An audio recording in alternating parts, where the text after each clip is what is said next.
ছোট ছোট মেয়েদেরকে অনেকে প্যান্ট পরান, এগুলো বাদ দিয়ে দেন। মেয়েদেরকে মেয়েদের কাপড় পরান, ছোট ছোট মেয়ে, আপনারা এগুলো বেদ বিচার করেন না। শার্ট পরান, স্কুলের মধ্যে নিয়ে যান, মার্কেটের মধ্যে নিয়ে যান। অর্থাৎ এই জিনিসটা দ্বারা ছোট্ট থেকেই তার পুরুষের চলাফেরার প্রতি একটা আকর্ষণ সৃষ্টি হয়ে যায়। এই জন্য বড় হয়ে গেলেও এই মেয়েটা এই আকর্ষণটা চাইলেও আর দূর করতে পারে না। আমার আপনার দায়িত্ব হলো আমাদের স্ত্রীকে পর্দার ভিতরে আবদ্ধ রাখা, আমাদের সন্তানকে পর্দার ভিতরে আবদ্ধ রাখা। ছোট্ট থেকে এই শিক্ষাটা দিয়ে দেন। মেয়েদেরকে, ছোট ছোট মেয়েদেরকে পুরুষের কাপড় পরেন না।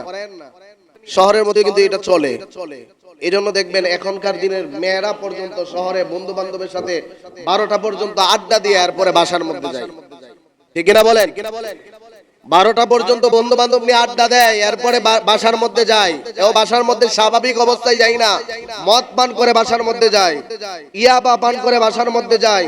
এই জন্য শুধু এই অবস্থা না, বাসার মধ্যে গিয়ে মারে মারে, বাবারেও মারে।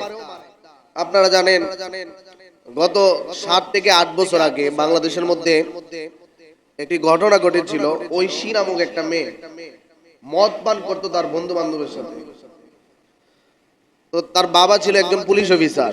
ঐশী নামক এই মেয়েটা মা বাবারে কুপাইয়া ঘরের মধ্যে 2 জনকে মার্ডার করে ফেলছে, 2 জনকে হত্যা করে ফেলছে।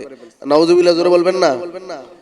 এই জন্য এই জিনিস থেকে বাঁচতে হলে আমাদেরকে আমাদের ছোট্ট সন্তান, ছোট ছোট বাচ্চাদেরকে ছোট্ট থেকেই লালন পালন করতে হবে ইসলামিক পদ্ধতি অনুযায়ী।